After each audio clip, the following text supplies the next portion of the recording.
સાહેબ, આપણે ઘણી વખત એવું થાય છે કે યાર એવા જૂઠા લોકો સાથે સંબંધ બનાવી લઈએ છીએ ને, એવા જૂઠા લોકો સાથે મિત્રતા આપણે બનાવી લઈએ છીએ ને, તો પછી આપણને ખૂબ પછતાવો થાય છે.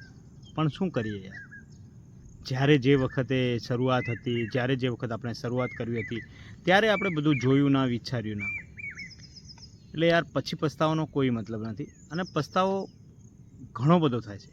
પણ પોતા સાથે યાર કોમ્પ્રોમાઇઝ કરવું એ પણ યોગ્ય નથી.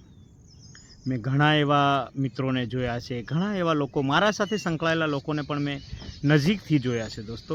એટલે હું આ વિડીયો પણ બનાવી શકું છું કે યાર જ્યારે પોતે ભૂલ કરી દે છે અને પછી આપણને કહે છે સોરી. તો યાર જાણી જોઈને જે વ્યક્તિ ભૂલ કરે ને, એને કઈ રીતે માફ કરવું યાર? માફ કરાય, ના નથી, માફી શબ્દ ખોટો નથી. પણ જ્યારે કોઈ વ્યક્તિથી ગલતીથી ભૂલ થઈ જાય ને, કોઈ ભૂલથી ભૂલ થઈ જાય ને સાહેબ, ત્યારે એ વ્યક્તિને માફ કરાય. પણ જે વ્યક્તિ જાણી જોઈને આપણા સાથે કંઈક ખોટું કરે, જાણી જોઈને કંઈક આપણને પાડવા માંગે યા કંઈક ખોટું કરવા માંગે, પછી પાછો એ વ્યક્તિ યાર માફી માંગે છે, ત્યારે માફ ના કરવું જોઈએ યાર. ખરેખર દોસ્તો, આપણા જીવનમાં એટલે કે દરેક લોકોના જીવનમાં એવા લોકો 100% આવતા હોય છે કે જે તમને દિલથી નહીં પણ પોતાના કંઈક ફાયદા માટે ઉપયોગી કરે છે. કોઈક પોતાના ફાયદા માટે તમારા સાથે સંબંધમાં રહે છે. પછી આપણે યાર કે હવે અહીંયાથી પાછું વળી જવું યોગ્ય છે કે નથી, ઘણું બધું વિચારતા થઈ જાય છે. પણ મારું તો એવું કહેવું છે કે જ્યાં જઈને તમને સમજ પડી ને કે યાર આ વ્યક્તિ મારા લાયક નથી, આ વ્યક્તિ મારા સાથે સંબંધ બાંધવા લાયક નથી યા યોગ્ય નથી ને, તો ત્યાંથી પણ ફરી જવું જોઈએ. પોતાના સાથે કોમ્પ્રોમાઇઝ ક્યારેય ના કરવું જોઈએ યાર મિત્રો. પણ લોકો પોતાના સાથે કોમ્પ્રોમાઇઝ કરીને એનું જીવન જીવતા રહે છે.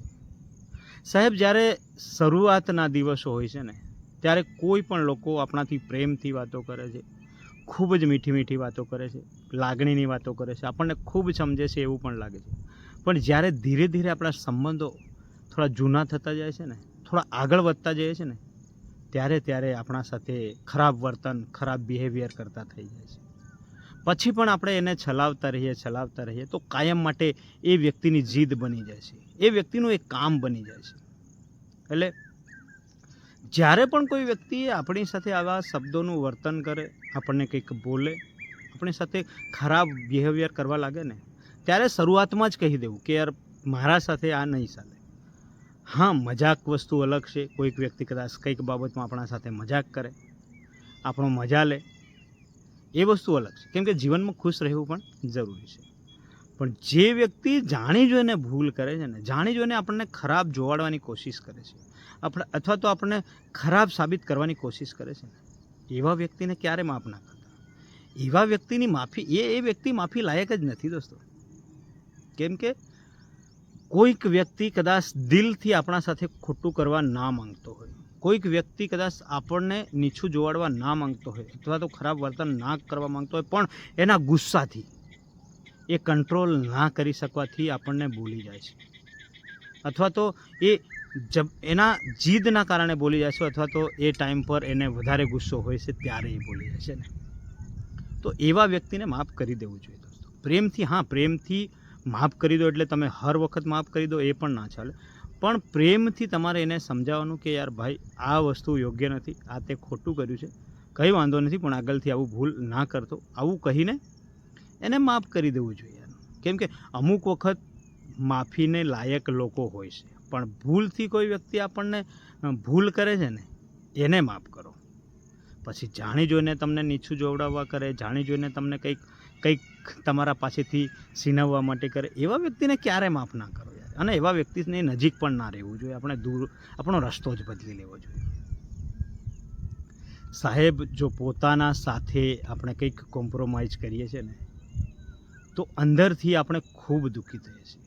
ક્યારેક આપણું સુખ જતું કરીને કોઈના માટે બલિદાન આપીએ છીએ ને, ત્યારે અંદરથી ઘણું બધું દુઃખ થાય છે. પણ આપણે એ દુઃખને નથી જોતા. પણ એ આપણા પોતાના દુઃખને પણ સમજો સાહેબ. કેમ કે આ જીવન છે ને એ આપણું છે, આપણા માટે મળ્યું છે યાર. કોઈના જવાનું શું ગમ, કોઈના આવવાનું પણ શું ગમ. ક્યારેક કોઈક તમને કોઈ જગ્યાએ નોકરી લગાવી દે છે, ક્યારેક કોઈ જગ્યાએ કોઈક તમને હેલ્પ કરી દે છે, ત્યારે આપણે એના અહેસાનની નીચે આવીને દબાઈ જઈએ છીએ. દેખો, આપણો જે સ્વભાવ છે ને એ સ્વભાવ સારો રાખવો છે. આપણી જે પરિસ્થિતિ છે ને પરિસ્થિતિને અનુકૂળ રહેવું જોઈએ. આપણને જે સારું લાગે છે ને એ કામ કરવું જોઈએ. પછી તમે ગમે તેવા લોકો તમારી સામે આવે, જો તમે કોઈનાથી ખોટું નથી કરતા, તમે કોઈનું બગાડતા નથી, તો એમાં ડરવાની શું જરૂર છે દોસ્તો. મિત્રો, જો મારો વિડીયો તમને સારો લાગ્યો હોય તો લાઇક, શેર, સબસ્ક્રાઈબ જરૂરથી કરજો. Bye bye.